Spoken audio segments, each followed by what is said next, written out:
What's up guys, this is Chris here, and today we're going to be hitting you with some trivia. We're going to be talking about one of my favorite handguns, the P365, and hopefully we'll be going over 10 things that you don't know about that very popular gun.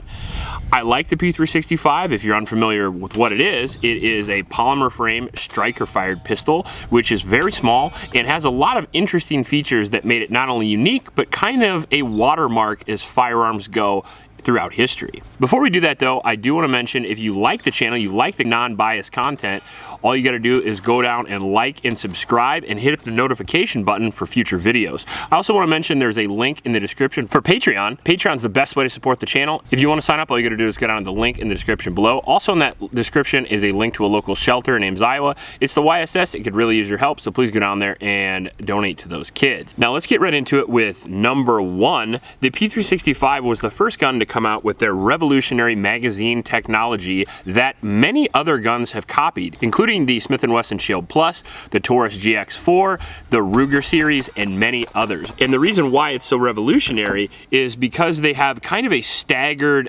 stack design on them that allows them to fit more rounds per length of the magazine, allowing you to have a very short overall platform, which is very easy to carry. As you can see there, the grip on the P365 is incredibly short and small, but you're still allowed to have a 10 or even 12+1 capacity. As you can see here, even on the very tiny grip of the Spectre comp, this is a 12-round magazine that fits flush inside a magwell, which is very, very cool.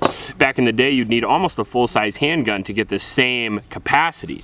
Now, it's not just on the small guns, but the same technology actually works on the larger guns as well. As you can see here, the P365 Macro has about the same grip size as a Glock 19 or even a little bit shorter, and it's able to carry a 17-round magazine with no base plate, which is actually really neat. So that magazine technology allowed people to carry more rounds for less weight and introduced a whole new wave of concealed carriers onto the market. In at number two here, I want to talk about another revolutionary thing that Sig has done with the 320 series that they brought actually to the P365, and that is going to be the stainless steel fire control unit, which is actually really neat as well. Along with the magazine capacity, there's another thing that really changed the game as far as modularity goes with firearms, and the reason why is because one fire control unit is the serialized part, and you can take it and you can put it in multiple different frames if you want. So if you want a small pistol but you don't want to buy a new handgun, you can buy the P365 and you could take the fire control unit out and you could put it in an XL,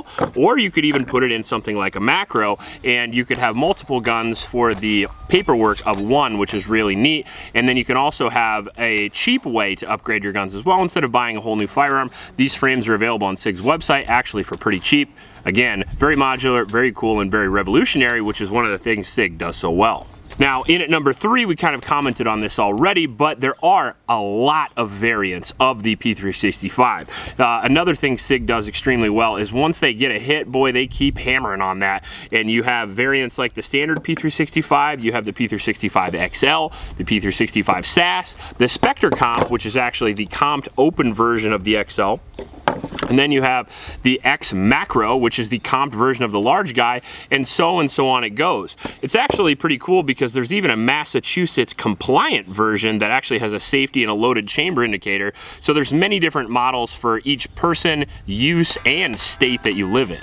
In at number four, how did the P365 get its name? Well, the P365 stands for how many days you are able to carry this thing a year comfortably. I actually think that's a pretty cool way to name a gun and actually give it kind of a purpose instead of a bunch of random numbers. And it kind of signifies the first gun that you're able to carry a good capacity with a good caliber that you can carry all day super comfortably. So I like the idea, I like the name, and I think they did a good job. In at number five, I wanted to mention that the P365 Spectre comp is one of the first pistols to make the slide compensator popular. Now, as you can see here, we have it on the Spectre comp, and we also have it on the new Macro. And there's pros and cons to that particular type of compensator compared to the standard industry model, which is going to be the one that you thread on a threaded barrel. This is compliant in a lot of places where the other one is not. There's no timing issues on this as well, and you don't lose quite as much reliability ability or get any finicky ammo issues with this like you would with the comp actually cut into the barrel, and it does still decrease the recoil a good bit. So I think it's a good middle ground as far as compensators go. And just like the magazine technology got new concealed carriers, the modularity got new people to start tinkering. I think the new comp design that Sig came out with actually is going to get a lot more people into comp guns and realize a lot of the myths about comp guns aren't actually true.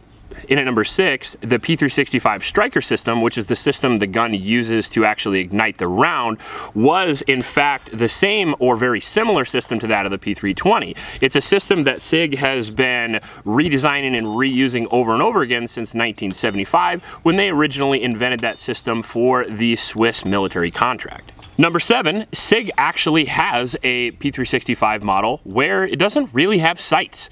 The SAS system is actually created originally to kind of create a new sighting system on the market, very similar to other sighting systems that have existed in the past, including the Leopold Red Dot. However, the SAS and the Leopold Red Dot have yet to catch on. It's an interesting new way to acquire a sight picture with a handgun that takes up a lot less space on top of the gun, and eventually could become a very interesting system. However, right now I feel like it's not quite there yet. Number 8. Did you know there's a P365 in 380 ACP? A lot of people tell me the P365 has a little too much recoil and a little too much muzzle flip for them. And one way to get a lighter recoiling P365 is go with the comped versions, but yet another way is to go slightly down in caliber to the 9mm short or the 380 ACP.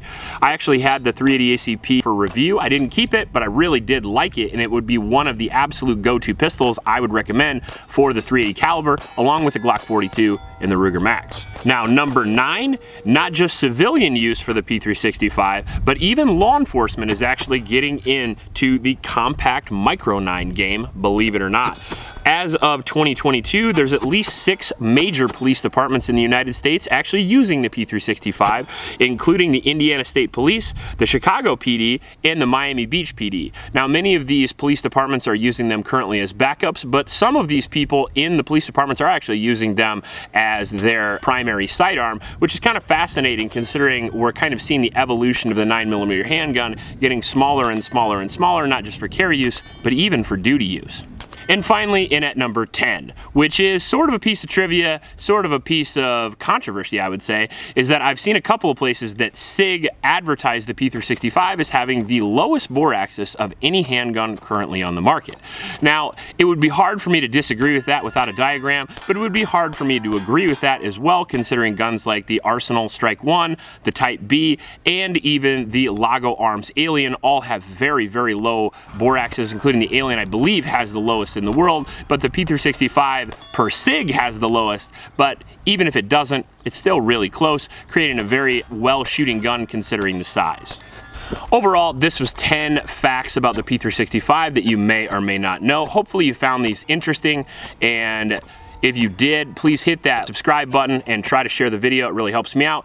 And if you have any other facts about the P365 that everyone would love to hear, please put them in the comment section below. We'd like to see your list as well. Please help out your local homeless shelters and remember to recycle. I'll check you later.